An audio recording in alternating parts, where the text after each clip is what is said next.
పోరాటం చేసి తెచ్చుకున్నటువంటి తెలంగాణ ఆత్మగౌరవాన్ని అవమానించినటువంటి తేజస్వి సూర్యని బేషరతుగా క్షమాపణ చెప్పాలి, లేదా ఆయన సభ్యత్వాన్ని, పార్లమెంట్ సభ్యత్వాన్ని రద్దు చేయాలనేది మేము డిమాండ్ చేస్తున్నాం. ఇది ఇంత దానికే ఇంత పెద్ద మాట అడుగుతారా మేడం? ఎస్, బరాబర్ 4 కోట్ల మంది ఆత్మగౌరవం దెబ్బతినింది. ఎంతో మంది పోరాటం చేసినారు. 1250 మంది చనిపోతే తెలంగాణ వచ్చింది. ఉత్త పుణ్యానికి గాలి లేదా మలిదశ తొలి దశ 56 సంవత్సరాలు ఉద్యమం చేస్తే వచ్చినటువంటి తెలంగాణ. ఎంతో మంది ప్రాణాలను కోల్పోయినరు, ఎంతో మంది ఉద్యోగాలకు రాజీనామా చేశారు, ఎంతో మంది బలిదానం అయ్యిండ్రు. పోరాడితే వచ్చినటువంటి ఈ తెలంగాణని ఆర్టికల్ 3 అంబేద్కర్ రాజ్యాంగంలో ఉన్నటువంటిదే తెలంగాణ విభజన చట్టాన్ని తీసుకొని వచ్చి ఈరోజు దాన్ని అవలంబించి చట్టం పరిధిలోనే తెలంగాణ ఇస్తే దాన్ని అవమానపరిచినటువంటి తేజస్వి సూర్యకి నేను అడుగుతున్నా, ఈరోజు కేవలం తెలంగాణని కాదు అవమానించింది, రాజ్యాంగాన్ని అవమానించినావు, అంబేద్కర్ని అవమానించినావు.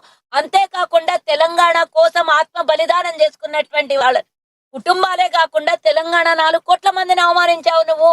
కేవలం ఏదో చిన్న మాట అని వదిలించుకున్నట్టుగా. బీజేపీకి ఎప్పుడు కూడా తెలంగాణ అంటే అక్కసు, తెలంగాణ విభజన అక్కసు. తెలంగాణ కోసం ఆ రోజు సుష్మా స్వరాజ్ కూడా గళమిప్పి మాట్లాడితే తనని చిన్నమ్మగా పోల్చి తెలంగాణ ప్రజలు ఆమెను గౌరవించుకున్నారు. మరి ఈరోజు తెలంగాణ బిల్లు పాస్ అవటంలో కాంగ్రెస్ పార్టీ ఇచ్చిందని తప్పుపడుతున్నారా, లేదా ప్రతిసారి పాకిస్తాన్ అని పనికి మాలిన ఒక దేశంతో మనల్ని పోల్చుకొని అవమానిస్తున్నారా అనేది నేను ఒకటి బీజేపీ వాళ్ళని అడుగుతున్నా. పాకిస్తాన్ అనే మాట దేనికోసం వచ్చింది? బ్రిటిష్ వాడు విభజించినట్టు తెలంగాణ విభజించినట్టు ఏ దానికోసమో 4 గోడల మధ్య బిల్లు పాస్ చేసేటప్పుడు కనీస అవగాహన లేనోళ్ళకి అవగాహన కల్పించాలి అని నేను తెలియజేస్తున్నా. ఏ బిల్లు పాస్ అయినా లైట్లు ఆఫ్ చేస్తారు, అది గుర్తుంచుకోవాలి. డోర్లు వేస్తారు, అది గుర్తుంచుకోవాలి. దీన్ని పక్కకు పెట్టేసి ఆ రోజు కూడా తిరుపతిలో జరిగినటువంటి సమావేశం ఒక్క ఓటు 2 రాష్ట్రాలని మాట్లాడిన మీరు ఎన్ని ఏళ్ళైనా మీరు ఇవ్వలేదు. ఒకవేళ కూడా తెలంగాణ ఇంకేది ఇక్కడ ముచ్చట కాదు. ఈరోజు తెలంగాణ విభజన తర్వాత మీరు పాకిస్తాన్ తో ఒకసారి పోల్చి, ఓసారి తల్లిని చంపి బిడ్డను బతికించారని ఒకసారి పోల్చి, డైరెక్ట్ గా ప్రధానమంత్రి గారే పార్లమెంట్ లో మాట్లాడతారు, గుల్బర్గా సభలో మాట్లాడతారు. ఈ విధంగా ప్రతిసారి తెలంగాణను అవమానిస్తూ తెలంగాణలో ఉండడానికి మీకు నైతిక హక్కు లేదు బీజేపీ పార్టీకి అంటున్నా. 8 మంది ఎంపీలు ఉన్నారు. తేజస్వి మాట్లాడిన దానికి వారి అధ్యక్షుడు ఇందాక మాట్లాడినటువంటి మాటల్లో రైట్. సుజాత గారు వాయిస్ కట్ అయిపోయింది. నేనేమంటున్నా అంటే, సరే మీరు పనికిరాని పాకిస్తాన్ అన్నారు, బాగుంది. కానీ మీ ముఖ్యమంత్రి గారు ఏమన్నారు తెలుసా? మన పాకిస్తాన్ అన్నాడు. మరి దానికి సమాధానం అదొకటి. తర్వాత సాక్షాత్తు రేవంత్ రెడ్డి గారు నేను రేవంత్ దీన్ అని అన్నాడు. అది తెలంగాణ ప్రజలు అవమానించినట్టు కదా మేడం. నా ఉద్దేశంలో ఈవెన్ మనం హిందువులని కూడా నేను అనట్లే, హిందువులను రేవంత్ రెడ్డి అవమానించుడని అనట్లేదు. తెలంగాణనే అవమానించిన ఆయన. తెలంగాణలో అందరూ ఉంటారు. మరి దానికి మీరు సమాధానం చెప్పాలి కదా. ఎట్లాగూ మీరు కాంగ్రెస్ పార్టీ కాబట్టి డెఫినెట్గా మీరు మాట్లాడాలి. పాపం మీకు అన్న కూడా ఏదో మాట్లాడుతున్నాడు, రామ్మోహన్ గారు ఏదో మాట్లాడుతున్నారు. చెప్పండి, అలా మాట్లాడాను.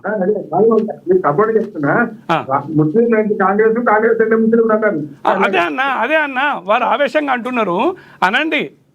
ఇంకా అదే చెప్తున్నా అన్న నేను. వాళ్ళు ఆయన పోతాడు ఇప్పటికి ముఖ్యమంత్రి హోదాలో ఉండి కరెంటు బిల్లులు వసూలు చేయమని మాకు అరే మనం ట్యాక్స్ డబ్బులు మనం కడతాం. తెలంగాణ ప్రజలు కట్టే ట్యాక్స్ డబ్బుల్ని ఈ మరో పాకిస్తాన్ అయిన పాత బస్తీ వాళ్ళు ఎంజాయ్ చేస్తున్నారు జీవితాలని. మరి అది సుజాత గారికి అది గుర్తుపట్టట్లేదు. ఎంతసేపు ముఖ్యమంత్రి గారికి పొగడమేనా? ఇప్పటికి ఇంకా అది అన్న సబ్జెక్టు కరెక్షన్, హాజ్ యాత్రకి ఇంకా డబ్బులు ఇస్తున్నారు అన్న తెలంగాణ ప్రభుత్వం. మరి చెప్పండి, మరి మీరు చెప్పండి. ఎవరి డబ్బులు అవన్నీ? మనం కట్టే ట్యాక్స్ డబ్బులు కదా, వాళ్ళకి ఎందుకు ఇవ్వాలి? నేను ఇదే డిబేట్లో ఒకరోజు అన్న సమ్మక్క సారక్కకు పోతుంటే నేను పోయిన బస్సులో 450 రూపాయలు ఒక టికెట్ పెట్టిపోయినా, అది జనరల్ అయితే 150 రూపాయలు.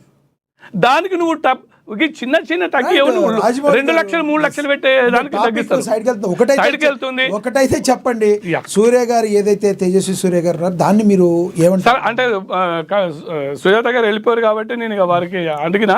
సో ఏది ఏమైనా నా ఉద్దేశమే కాదు, బీజేపీ అని కాస్త పక్కన పెడతాం మనం. బీజేపీ సూర్య గారు అన్న దాంట్లో మాత్రం అదైతే అతను అడ్వకేటు, బాగా ఆలోచించిన ఆయన కూడా అందులో అయితే ఏం తప్పులేదు. అంత దుర్మార్గం అన్నాడు. ఆయన కాన్సెప్ట్ వేరు. నాకు తెలిసినట్టు ఆయన కాన్సెప్ట్ ఏంటంటే బ్రిటిష్ వాడు ఎంత దుర్మార్గంగా ఆ చట్టాన్ని పాస్ చేసిండో కాంగ్రెస్ కూడా అంత దుర్మార్గంగా ఈ తెలంగాణని విడగొట్టింది అన్నాడు. అది అది అది అది 100% అందులో ఏం తప్పులేదు. కాకపోతే ఆయన మీద వీళ్ళు ఇప్పుడు ప్రధానమంత్రి గారు కూడా ఒకప్పుడు అన్నారు 15 लाख रुपए మై ఉదర్ సే లాయే తో ఆప్కో అకౌంట్ మే ఆయేగా అని అన్నాడు ఆయన. అట్లా దాన్ని వీళ్ళు కట్టుకొని 15 లక్షలు నాకు ఇస్తాడని చెప్పేసి ఇప్పటికి ఇంకా మొత్తుకుంటున్నారు. అది దిమాగ్ యూజ్ చేయండి మీరు, జర కాంగ్రెస్ వాళ్ళారా దిమాగ్ యూజ్ చేయండి, బురద చల్లడం కాదు. ప్రధానమంత్రి అప్పుడు అన్నది ఏంది 15 లక్షలు నీ అకౌంట్లో వేస్తానలే, అట్లా వేయచ్చు అని అన్నాడు. గది కూడా లేకపోతే ఇట్లా ఇది కూడా గంతే. మీరు కొంచెం ఆలోచించండి. రైట్, రామ్మోహన్ గారు కంక్లూడ్ చేయండి. ఏం లేదు సార్, ఇప్పుడు ఏమంటే అంటే రాజమౌళి గారు అనే అంశాలన్నీ కూడా మేము వేరే చర్చ పెట్టండి, చేద్దాం. టీపీఎస్ గురించి, విచారణి పిల్లల గురించి, హాది యాత్ర గురించి, కాశీ యాత్ర గురించి పెడదాం. లేదంటే సబ్జెక్ట్ మాట్లాడుతున్నా ఉంటాడు. ఈ సబ్జెక్ట్ లో నేను ఇంకొక మాట చెప్తాను. నిన్ననే పార్లమెంట్ సాక్షిగా మా ముస్లిం మహిళలకు కూడా రిజర్వేషన్ కావాలి. మతపరంగా రిజర్వేషన్ లేవు కదా, గదాకి ఎక్కడ రామ్మోహన్ గారు పెట్టుకున్నారు. ఒక మాట చెప్పండి. ఇప్పుడు అసదుద్దీన్ ఓవైసీ అసందర్భంగా ముస్లిం మహిళలకు రిజర్వేషన్ కావాలంటాడు. ఈ కోటాల సబ్ కోటా కావాలంటారు. బీసీలు కూడా ఈ సబ్ కోటా కావాలంటున్నారు. అయ్యా బీసీలకు 5వ తరమే లేదు. అక్కడ పార్లమెంట్ లో బీసీలకు ఉంటాయి కదా చట్టసభలో, ఎస్సీ ఎస్టీకి ఉన్నట్టు బీసీలకు కూడా చట్టసభలో. రామ్మోహన్ గారు చిన్న ఇంటరప్షన్. రామ్మోహన్ గారు ఆవిడ జూమ్ లో ఆవిడకి లింక్ కట్ అయినట్టుంది అక్కడ, మీతో మాట్లాడతాం మళ్ళీ నేను. ఎస్ సుజాత గారు కంటిన్యూ చేయండి. ఎస్ ఇందాక సోదరుడు మాట్లాడుతుంటే నేను విన్నాను.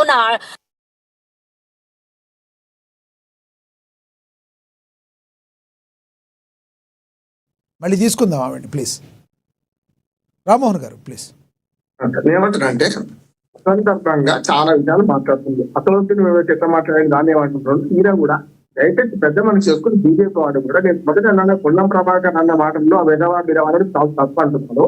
కానీ ఆయన 1,000 బీజేపీ ఎంపీలు వేసుకుంటుండు.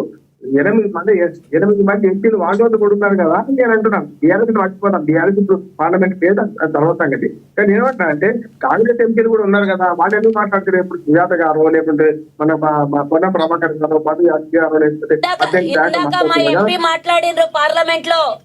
ఇందాక మా ఎంపీ మాట్లాడినారు పార్లమెంట్ లో, క్షమాపణ చెప్పాలని అడిగారు.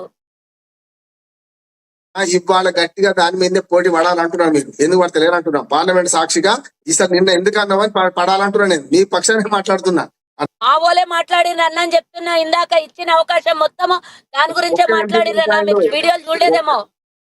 ఒక్క ఎంపీ మాట్లాడిండు, ఒక్క ఎంపీ కాదు అందరు ఎంపీ. వాళ్ళు ఇవ్వాలి కదా అవకాశము, వాళ్ళు ఇవ్వాలి కదా.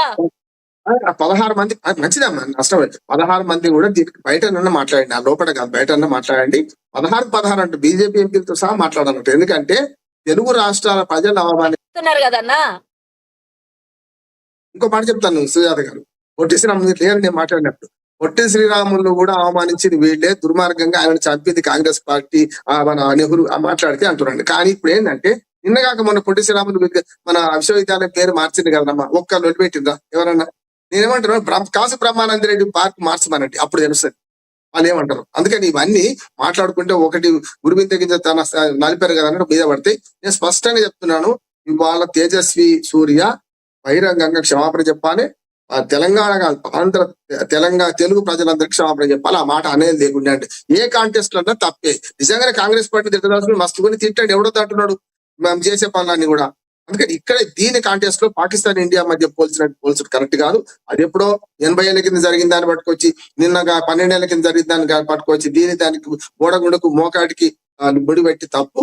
స్పష్టంగా బీజేపీ ఎంపీ క్షమాపణ చెప్పాలంట. రెండో మాట ఏంటంటే మీరు కాంగ్రెస్ పార్టీ బీజేపీ ఎంపీలు కనీసం తెలంగాణ ఎంపీలన్నా కనీసం దీన్ని నిరసన వ్యక్తం చేయాలి, కరెక్ట్. మిగతా అంశాలంటారా ఖచ్చితంగా రేవంత్ రెడ్డి అది కరెక్ట్ కాదు. రేవంత్ రెడ్డి గారి ప్రతిపాదన ఎక్కడ చెల్లదు కూడా. అంబేద్కర్ గారు ఒక్క ఓటు ఒక విలువ అన్నాడు, మనిషికి ఒక ఓటు విలువ అన్నాడు. దాని ప్రకారం అవుతుంది. ఒకవేళ నిజంగానే ఒక చట్టంలో లోపం ఏంటంటే 50% ఇట్లా పెంచుతామనే చట్టాల్లో పేర్కొనకపోతే, గతంలో మన్మోహన్ సింగ్ గారు కదా ఆంధ్రప్రదేశ్ రాష్ట్రానికి ప్రత్యేక హోదా ఇస్తాని అంటే అది మోసపెట్టయిందో, ఇవాళ కూడా ఇస్తారు, అదే మోసమవుతుంది. ప్రధానమంత్రి వాగ్దానం మాకు వద్దు, మీరు చట్టాల్లో పెట్టండి, లీగల్ ఇవ్వండి. నేను అడిగితే కదా లీగల్ చట్టాలు పెట్టి